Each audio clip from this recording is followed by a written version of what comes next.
They say history is written by the victors, but what if the truth was buried with the fallen? Every secret leaves a trace, if you know where to look. This is The Broken Truth, decoding history, one broadcast at a time. The Broken Truth podcast, where history meets conspiracy. Every case tells a story, every story hides a lie. They told you the flood was about sin. Well, they lied. It was about DNA. Look at the code. The human genome was hacked 5,000 years ago, and we're still cleaning up the virus. There is a history that fits in the textbooks. It is neat. It is linear. It tells you that civilization began in Sumer, that we evolved from the mud, and that the myths are just stories we told ourselves in the dark to explain the thunder. That is the history they want you to know. But there is another history, a history written in marrow and buried under seal, a history of a bloodline that was never meant to exist on this planet. Imagine standing in a field in the Ohio Valley in 1890. You are a farmer. You are clearing land, breaking the soil that has been undisturbed for centuries. You dig into a mound of earth that rises strangely from the flat prairie. You expect arrowheads, maybe some pottery shards. Instead, your shovel hits something hard. A hollow thud that echoes in your hands. You clear away the dirt, brushing off the roots in the clay. You pull out a jawbone, but it doesn't look right. You hold it up to your own face. It slips over your jaw like a helmet. You realize, with a cold sweat running down your back, that the mouth this bone belonged to could fit your entire head inside of it. You have found something that breaks the timeline. You have found something that shouldn't exist. They tell you the Great Flood was a moral cleansing, a punishment for bad behavior. But what if the water wasn't there to wash away sin? What if it was sent to wash away a specific genetic code? We are opening the file on the oldest conspiracy on Earth, the one that connects the pyramids, the Roswell crash, and the modern transhumanist agenda into a single, terrifying line. Welcome to the days of Noah. I'm your host, Garrett, and this is The Broken Truth. We investigate the narratives they use to control the world, and we break them apart to find what's real. We don't do safe topics here. We don't do the topics that get you a pat on the head from the algorithm or a sponsorship from the big networks. We go to the edge of the map. And tonight, we are going off the map entirely. We are tackling a subject that is arguably the grand unified theory of the paranormal and the biblical. It connects ancient archaeology, theology, genetic engineering, military cover-ups, and the modern UFO phenomenon. We're talking about Genesis 6, the Watchers, the Nephilim, and the Seed War. Now, before you roll your eyes and think this is a Sunday school lesson, stop. This is not a sermon. This is an investigation into a planetary intervention. This is an investigation into the possibility that the human genome was tampered by a non-human intelligence thousands of years ago, and that the evidence for this event has been systematically collected and destroyed by institutions like the Smithsonian and the Vatican. We are going to ask the hard questions tonight. Why do all ancient cultures, from the Sumerians to the Hopi to the Incas, tell the exact same story of sky gods coming down and breeding with women? Why do we find megalithic structures that we cannot replicate today with modern cranes? And why does the US military have classified protocols for dealing with anomalous biological entities in the Middle East? This is a dense episode. It's going to be long. It's going to be detailed. We are going to read the documents. We are going to look at the Hebrew. We are going to look at the bones. But before we descend into the archives, I need you to do one thing for me. Look at your app right now. If you're listening on Spotify, I need you to hit that follow button. Here's the reality. We are fighting an uphill battle against suppression. Shows like this, shows that question the official timeline, are flagged. They are downranked. The only way we beat the suppression is if you signal to the machine that you want this content. Hit follow. It takes seconds, but it is your vote for the truth. Tonight, we ask the question, are we alone? And more importantly, were we ever? Are we the apex predator on this planet, or are we just the livestock that survived the last call? Let's look at the official story. To understand the conspiracy, you first have to understand the cover-up. You have to understand the safe version of history that you were taught in 5th grade, and the safe theology you were taught in church. If you open a standard theological commentary or a history textbook, you're presented with a very specific, sanitized view of early human history. It is designed to be comfortable. It is designed to remove the supernatural element from our past. Let's break down two main pillars of the official story. First, let's look at the church. If you go to a standard seminary today, or you read the footnotes in the Schofield Study Bible, and you turn to Genesis chapter 6, verses 1 through 4, you will see a very strange event described. The text says, "The sons of God saw the daughters of men, that they were fair, and they took them, wives of all, which they chose." And then it says, "There were giants in the earth in those days, mighty men which were of old, men of renown." Now, if you read that plainly, it sounds like divine beings, the sons of God, mated with humans, the daughters of men, and created giants. But the mainstream church, they don't like that. It's too weird and too sci-fi. It implies that angels have DNA. It implies that biology is compatible between the spiritual and the physical. It opens a door they do not want to walk through. So around the 2nd or 3rd century AD, a theory was popularized, the Sethite view. Here is what the official story tells you this passage means. They say sons of God refers to the male descendants of Seth, Adam's third son, the good lineage. The church-going boys. They say daughters of men refers to the female descendants of Cain, the bad lineage, the party girls. So, the official story is that Genesis 6 is just a story about bad dating choices. It's a story about believers marrying non-believers. They tell you that the giants mentioned in the text weren't literal giants. They weren't 12-foot tall monsters. No. They say the word Nephilim just means bullies or tyrants. They were just regular-sized men who were really mean. They were moral giants, not physical ones. Think about that for a second. Does that make any sense to you? Since when does a religious man marrying a non-religious woman produce a child that is a giant? If a Baptist marries an atheist today, do they give birth to a 7-footer who eats people? Of course not. Biology doesn't care about your theology. Spiritual declension does not cause physical gigantism. But this is what is taught in 90% of seminaries. Why? Because it keeps the supernatural in a box. It suggests that the great tragedy of the pre-flood world was simply interfaith marriage. Good boys married bad girls, society got a little rowdy, and God decided to drown the whole planet. It sanitizes the horror, it removes the alien intervention, it makes the Bible safe for modern sensibilities. Now, shift over to the other side of the aisle, the Smithsonian and mainstream academia. What is their story regarding the massive megalithic structures found in Peru, Egypt, and Lebanon? What about the stories of the giants found in every single folklore tradition on Earth? Go to a museum, look at the timeline. They tell us, point A, we were hunter-gatherers, we hit rocks together. Point B, suddenly, in Sumer, modern Iraq, we invented writing, law, mathematics, astronomy, and wheel-based pottery all at once. Point C, we built the pyramids using copper chisels and hemp ropes.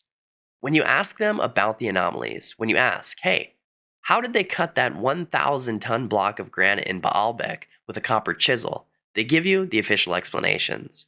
Explanation A is pareidolia. They say, oh, those reports of giant skulls, that was just people mistaking elephant skulls for human skulls.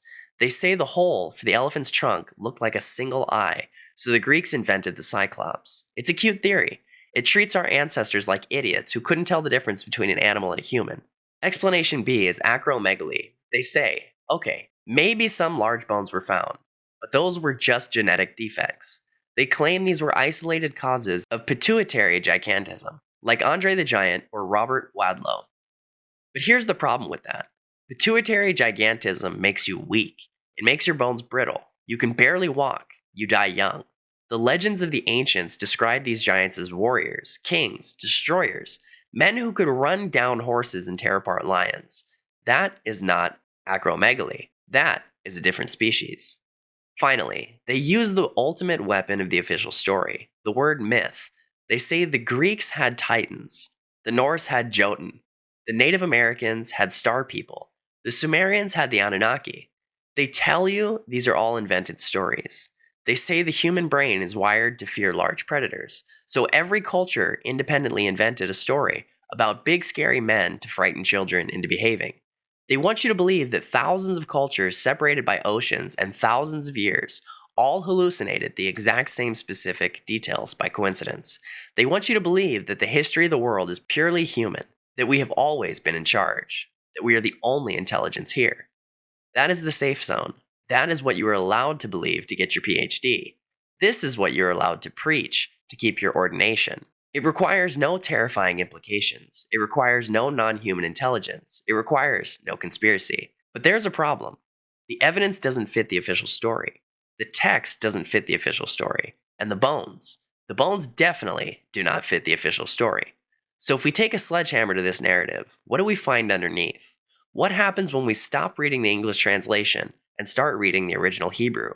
What happens when we stop listening to the Smithsonian and start listening to the pioneers who actually dug up the mounds? We find the cracks, and once you see the cracks, the whole dam breaks. Let's crack the narrative. The Sethite view collapses the moment you actually read the text in the original Hebrew. You don't need a degree in theology to see it. You just need to look at the words. In the Old Testament, the specific phrase used in Genesis 6 is B'nai Ha-Elohim, sons of God. Now, we need to be very precise here because language matters. In the entirety of the Old Testament, every single time the phrase B'nai Ha-Elohim is used, it refers to one thing and one thing only, direct creations of God. It refers to angels. Look at Job chapter 1 verse 6. Now there was a day when the sons of God came to present themselves before the Lord, and Satan came also among them. That is a heavenly court scene. Those are angels. Look at Job chapter 38, verse 7, describing the moment of creation, when the morning stars sang together, and all the sons of God shouted for joy. Humans weren't created yet. Those were angels. Adam is called a son of God because he was a direct creation. He wasn't born. He was made from dust. But you and I, we are sons of Adam. We are sons of men. To say that Genesis 6 refers to the lineage of Seth is a linguistic gymnastics routine invented centuries later to protect the reputation of the church. It doesn't fit the text. The text is telling us that beings who were direct creations, beings who did not belong to the human timeline, crossed the barrier. And look at the other side of the equation. The text says, they saw the daughters of men. In Hebrew, that is Benat Ha'adam, daughters of Adam. It doesn't say daughters of Cain. It doesn't say daughters of the wicked. It says daughters of Adam. That means women, all human women. The distinction isn't between the righteous and the wicked. The distinction is between the earthborn and the heavenborn. So we have a union between angelic beings and human women. And what is the result? This is where the biology argument destroys the official story.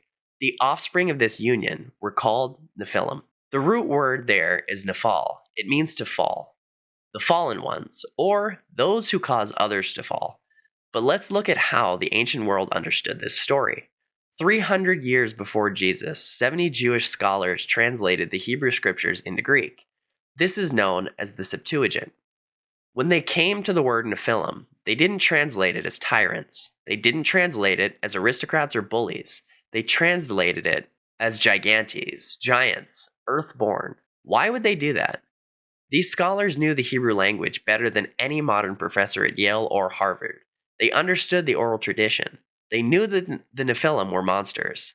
They were a hybrid species that grew to impossible sizes, consumed the resources of the earth, and eventually turned on humanity itself. If this was just a marriage between a Methodist and a Catholic, why did their children grow to be giants who devoured the earth? Biology doesn't work that way. You cannot get a 12-foot superhuman from a human-human union, no matter how sinful the parents are. But if you introduce a third strand of DNA, if you introduced a code that isn't from here, then the impossible becomes possible. This brings us to the most damning piece of evidence against the official story, the universal myth. If the Genesis 6 event was just a local story about Jewish lineage, it should have stayed local, but it didn't. Every single major ancient civilization has a record of this exact event. They changed the names, but the details remain terrifyingly consistent. Go to Sumer, the oldest civilization we know of. They have the text of the king list. It separates history into two eras, antediluvian, before the flood, and post-diluvian, after the flood. They describe a group of beings called the Apkallu, 7 sages, described as being part man, part fish, or part amphibian. They came from the Abzu, the abyss, or the deep water, and they taught humanity civilization. They taught us how to build cities, how to read the stars, and how to write laws. The Sumerians didn't claim to invent these things. They claimed they were given to them by these non-human visitors. Go to Greece. What are the Titans? The offspring of Uranus, the sky, and Gaia, the earth. A union between the sky god and the earth mother. And what were the Titans? Giants. Powerful, chaotic beings who ruled the earth before the Olympians. And just like the Nephilim, they were imprisoned in Tartarus, a place of deep darkness, because they were a threat to the order of the cosmos. It is the exact same story. Go to the Americas. The Native American tribes, the Paiute, the Hopi, the Choctaw, all have distinct oral traditions about a race of giants who existed before the white man arrived. The Choctaw tell of the Nahulo, a race of giants of wonderful stature. The Paiute speak of the Sitaka, red-haired giants who were cannibals and lived in the Nevada desert. These aren't fairy tales to them. They are war stories. They are histories of a struggle for survival against a species that looked human, but was something else entirely. The official story asks us to believe these are all coincidences. The official story asks us to believe that the human imagination just happens to invent the exact same specific scenario. Sky fathers, earth mothers, giant offspring, global flood, on every continent independently. The broken truth asks, what if they are different witnesses to the same crime scene? What if the Titans and the Apkallu and the Watchers are just different names for the same entities? Once you accept that possibility, the Bible stops looking like a collection of moral fables and starts looking like a military briefing. It starts to look like a record of an incursion. And this is where we have to talk about the book that they took away from you, because there is a document that explains all of this in explicit detail, a document that names the names of these angels, a document that explains exactly what they taught humanity and why the flood was necessary to stop it. It's called the Book of Enoch. For centuries, this book was lost to the West. It was rumored to exist, quoted by the early church fathers, and even quoted in the New Testament itself. Look at the book of Jude, verses 14 and 15. Jude quotes Enoch directly. That means the brother of Jesus regarded this book as authentic. But by the 4th century, the church hierarchy decided it was too dangerous. It was too detailed. It focused too much on the angels and not enough on the structure they wanted to build. So they pushed it into the shadows. But it didn't disappear. It was preserved in Ethiopia. And then, in the 1940s, among the Dead Sea Scrolls at Qumran, we found it again. Older copies, validating that this text was read and revered by the community that produced John the Baptist and Jesus. So, if we reject the official story, what are we left with? We are left with the Enochian view. And this is where the investigation gets dark. Because Enoch doesn't just say angels came down. He tells us how, he tells us where, and he tells us what they wanted. According to the text, 200 Watchers, a specific class of angelic being, descended onto the summit of Mount Hermon, on the border of modern-day Syria and Lebanon. This wasn't an accident, it was a conspiracy. The text says they swore an oath. They made a pact, a mutual curse, binding themselves together to commit this transgression. They knew it was a crime. They knew the penalty was eternal chains, but they did it anyway. Why? What was worth giving up heaven for? Their leader was named Semjaza, and he wasn't alone. The text lists their chiefs, Arachiel, Ramiel, and Tamiel. These are names of power, and when they came down, they didn't just take women. That was only part of the operation. The text says they taught men. It was a trade, a transaction. They gave humanity tech in exchange for access to the genome. Think about the explosion of human civilization. We went from stone tools to metallurgy almost overnight in the archaeological record. The mainstream historians call it the urban revolution, but they can't explain the speed of it. Enoch explains it.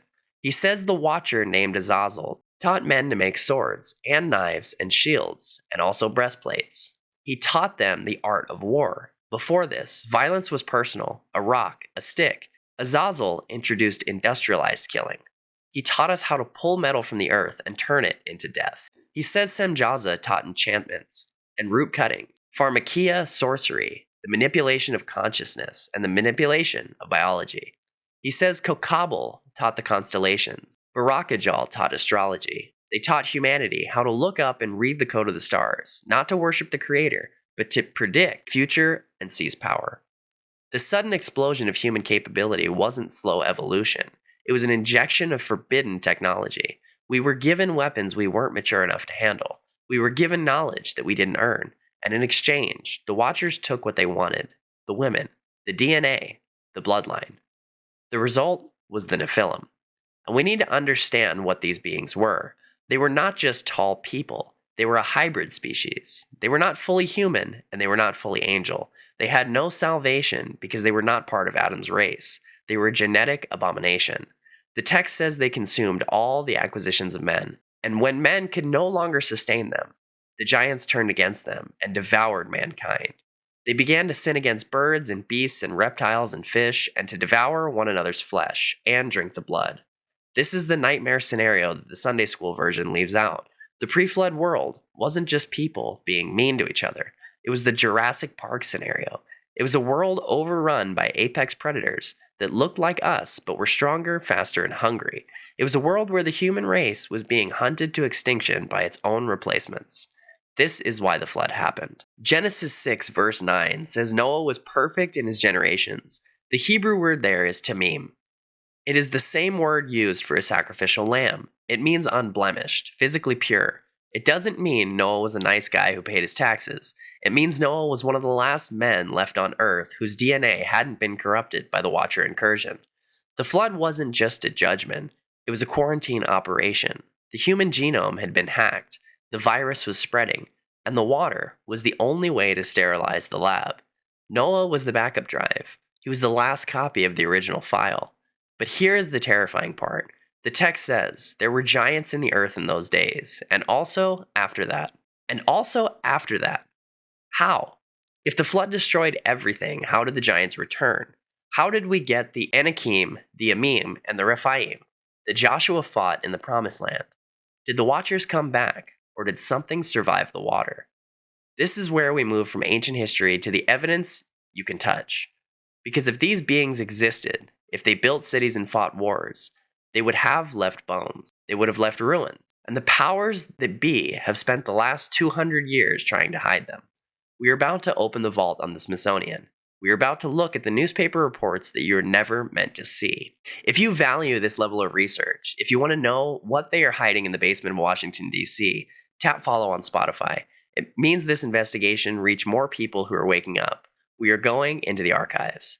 This is where the theory becomes tangible history. Up until now, we have been talking about texts. We have been talking about Sumerian clay tablets and Hebrew scrolls. And the skeptics, the debunkees, they love that.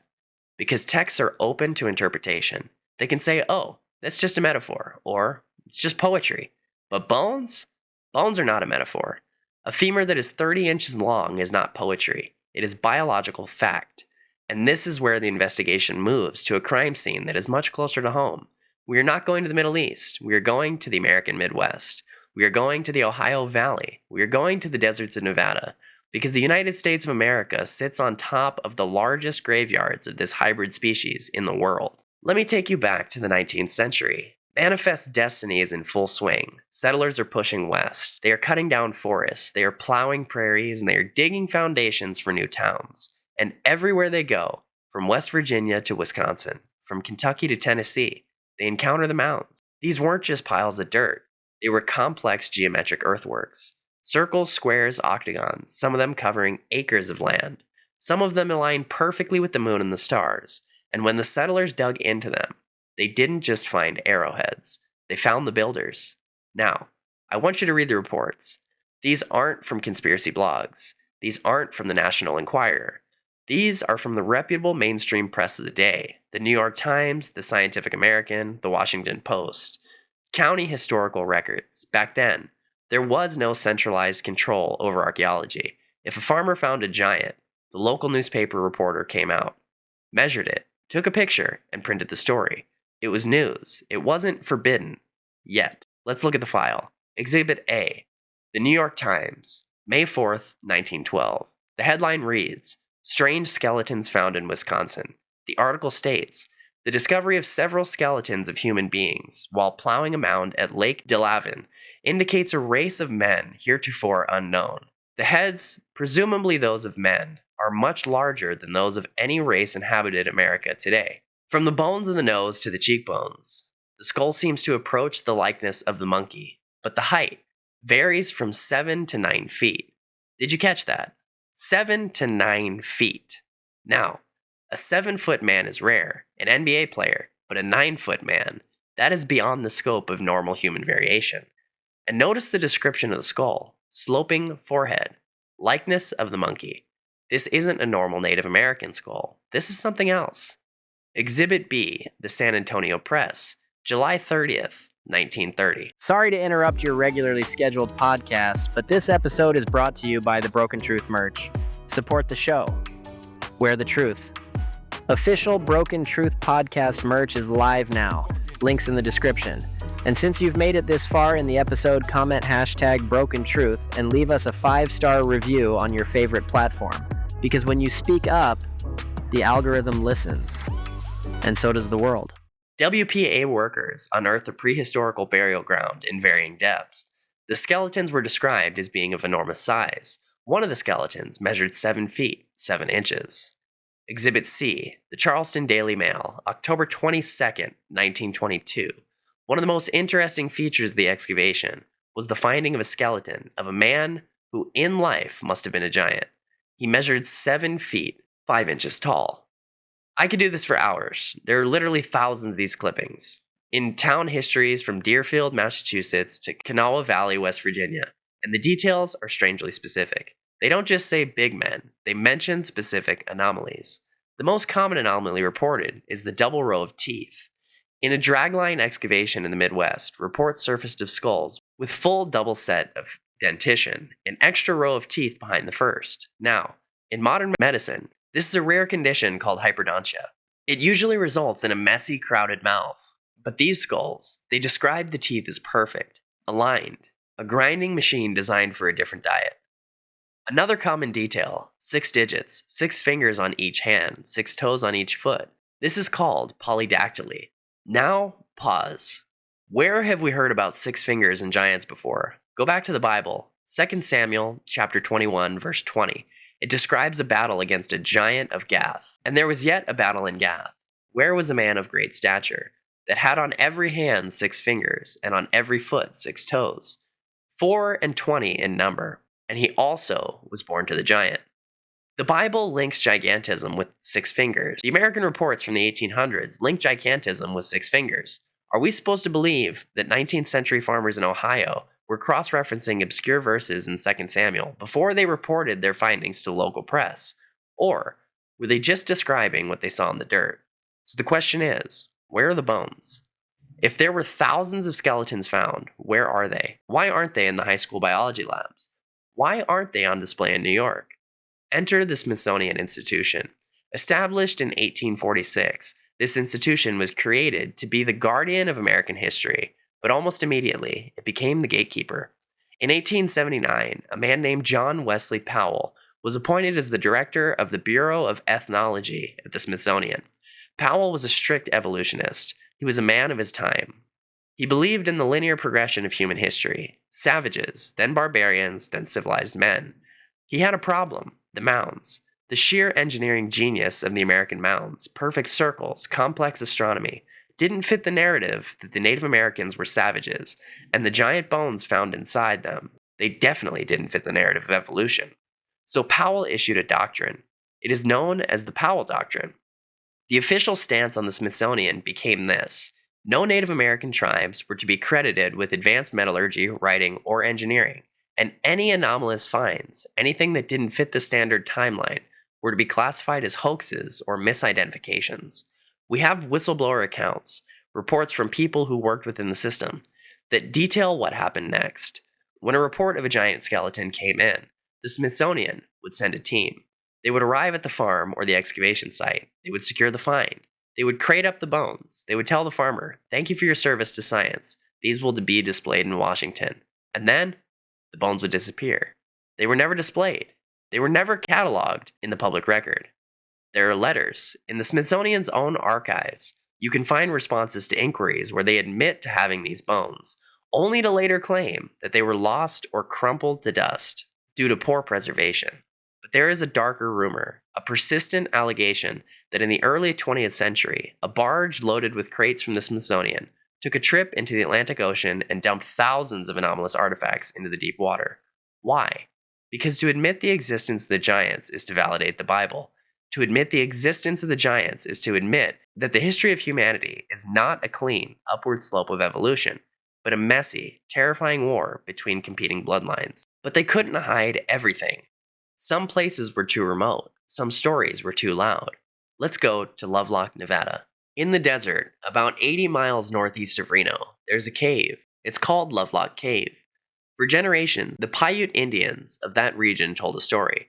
They said that when their ancestors arrived in the land, they were at war with a race of giants called the Sitaka. The Paiute said the Sitaka were tall, had red hair, and were cannibals.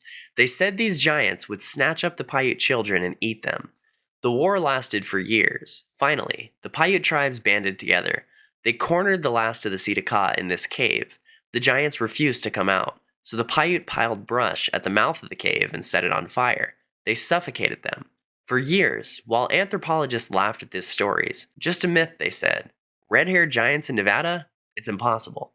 Then, in 1911, a pair of miners named David Pugh and James Hart went into the cave to mine for bat guano. They started digging. 4 feet down, they stopped finding bat poop and started finding artifacts. They found sandals, but not normal sandals. These sandals were 15 inches long. Try to find a 15-inch sandal at the mall today.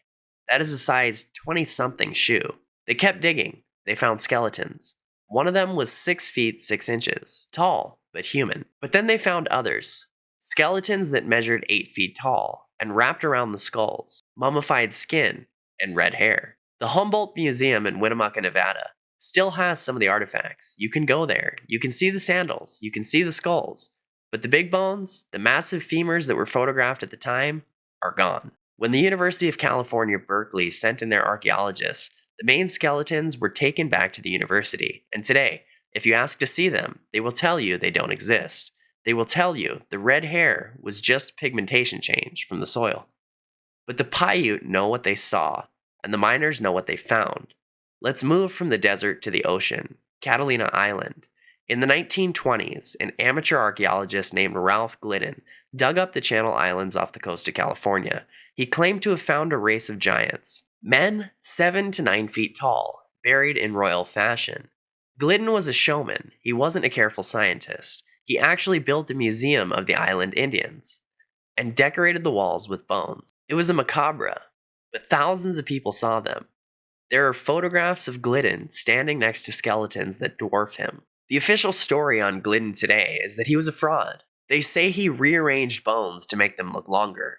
But look at the photos, look at the sheer volume of the remains, and ask yourself, why would he fake a narrative that matched the Paiute legend and the Wisconsin mounds perfectly without having access to those reports? The pattern is global, the cover-up is global, and this leads us to the most disturbing question of all. If these beings were here, if they built the mounds, if they ate the people, if they ruled the earth, did they ever really leave? Or did they just go underground? We have reports from the military, modern reports. We aren't talking about 1890 anymore. We're talking about 2002. We're talking about the Kandahar province in Afghanistan. There's a story that has circulated in the special operations community for 20 years. It is known as the Kandahar Giant. The official military stance is we have no record of this event. But the men who were there, the pilots, the operators, they tell a different story. They tell a story of a patrol that went dark in a remote valley. A reaction force was sent in. They found the gear of the missing soldiers at the entrance to the cave. The ground was littered with broken radio equipment and bone fragments. And then, something came out of the cave. And the witnesses describe a humanoid, 12 to 15 feet tall, red hair, 6 digits on the hands and feet, wearing animal skins. And it moved with a speed that shouldn't be physically possible for something that size. It speared one of the operators, a man we called Dan, straight through the chest. The team opened fire. They were carrying M4 carbines, 50 caliber sniper rifles, and SAW machine guns. They lit up. They saw it took 30 seconds of sustained fire to drop the target. 30 seconds. When it was over, a helicopter was called in. A CH-47 Chinook. The body was loaded onto the cargo net. The pilot stated the cargo weighed 1,100 pounds. The soldiers were made to sign non-disclosure agreements. The report was classified. The body was flown to an undisclosed location. Some say Ohio. Some say a base in the Indian Ocean. Is this folklore? Is this just a campfire story for soldiers? Maybe. But it matches the description of the Nephilim perfectly. It matches the description of the Lovelock Giants perfectly. Red hair, double rows of teeth, massive stature, and violence. It suggests that the seed war didn't just end with the flood. It suggests that there are pockets of this DNA still hiding in the desolate places of the earth, waiting. And this brings us to the why. Why cover this up? Why go to such lengths dumping bones in the ocean, burning reports, silencing soldiers, just to hide a few big skeletons? Because if you acknowledge the giant, you acknowledge the watcher. If you acknowledge the watcher, you acknowledge that the human genome is an open system. You acknowledge that we are not just evolving apes, but a prize in a cosmic war. And if you acknowledge that, then you have to look at what is happening in our laboratories right now. You have to look at the CRISPR. You have to look at the transhumanist agenda. Because if the watchers did it once, they will do it again. Jesus said, "As it was in the days of Noah, so it will be at the coming of the Son of Man." What are we seeing today? We are seeing the reintegration of the gods. We are seeing the return of the hybrid. In the next section, we're going to look at the modern application. We're going to look at how the ancient magic of the Watchers has become the science of the 21st century. We are going to look at the UFO connection. Because the craft that are appearing in our skies, they aren't coming to save us. They are the same entities that came to Mount Hermon. They just upgraded their chariots. Keep listening. We're entering the endgame. We have looked at the bones, we have looked at the newspapers, we have looked at the military reports, but there is one more place we need to look for evidence. And this place isn't buried in a mound in Ohio. It isn't hidden in a cave in Afghanistan. It is flowing through the veins of 15% of the human population right now. We need to talk about blood. Specifically, we need to talk about the Rh negative blood. Here's the science. Most people, 85% of the world, are Rh positive. That means their red blood cells carry a protein called rhesus factor. It is called rhesus because it was discovered first in rhesus monkeys. It links us to the primate family tree. It fits the evolutionary model. We share a common ancestor. We share the protein. Simple. But then there are the others, the Rh negatives. They do not have the monkey protein. Their blood is pure in a way that science cannot fully explain. If humanity evolved from a single primate ancestor, where did this variation come from? Why does a mother with Rh negative blood reject her own fetus if the baby is Rh positive? Her body treats the baby as a foreign invader. It creates antibodies to attack it. Think about it. In nature, a mother's body is designed to nurture life. But in this specific genetic pairing, the body fights the life it is creating. It acts like the two bloodlines are incompatible species. Why? The broken truth theory is this. Rh negative blood is not a mutation, it is a remnant. It is the genetic signature of a lineage that was not entirely of this earth. Look at where Rh negative blood is most common: the Basque region of Spain and France, the ancient Celtic lands, the exact same places where the legends of the Tuatha de Danann, the people of the goddess Danu, originate. These were described as a race of gods who arrived in ships from the sky, bringing magic and technology. The European royalty, the Blue Bloods, were obsessed with keeping their bloodlines pure. They intermarried for centuries. We are told it was for political power, but what if it was for genetic preservation? What if they knew, deep in their family archives, that they carried a specific code, a code that goes back to the Watchers? If you are Rh negative, I'm not saying you're an alien. I'm saying you might carry the biological echo of an ancient intervention. You are walking evidence that the human genome is not a closed loop. But let's move from biology to engineering. Because if these beings were real, if they had the technology to manipulate DNA, they certainly had the technology to move rocks. The official story tells us that the Great Pyramid, the temples of Peru, and the platform at Baalbek were built by primitive men with copper chisels, hemp ropes, and unlimited free time. They tell us it was all for ceremonial purposes. That is a lie. Let's go to Baalbek in Lebanon, the Temple of Jupiter. The base of this temple is built on top of an even older platform. And in that platform, there are 3 stones known as the trilithon. These stones weigh between 800 and 1,200 tons each. Let me put that into perspective. A Toyota Camry weighs nearly 2 tons. So each one of these stones is equal to 600 cars stacked on top of each other. We have almost no cranes in the world today that can lift a 1,200-ton block and place it with laser precision. And yet, we are told the Romans did it. The Romans built with brick and concrete. They didn't move mountains. There is no record in Roman engineering manuals of how to move a stone that size. If you look at the quarry nearby, there is an even bigger stone. The stone of the pregnant woman. It weighs 1,600 tons. It was cut, distressed, and then abandoned. Why? Because the builders left. The local legends don't say the Romans built it. The local legends say it was built by the jinn, the genies, under the command of King Solomon. Or, even further back, that it was built by the giants before the flood as a launch pad, the Baalbek, a place of the Lord of the Sky. This fits the Enochian narrative perfectly. Remember, the Watchers taught men eternal secrets. They taught engineering. They taught mathematics. These structures are not temples. They are infrastructure. They are the landing pads of the fortress of a civilization that was global, high-tech, and non-human. Go to Peru, Sacsayhuaman, massive polygonal stones, some weighing hundreds of tons, fitted together so perfectly that you cannot fit a piece of paper between them. They are not held together with mortar. They are held together by shape. They are interlocking like a 3D puzzle. We cannot replicate this today. If we try to build a wall like that, we use concrete. We don't carve granite into irregular shapes that fit perfectly in 3 dimensions.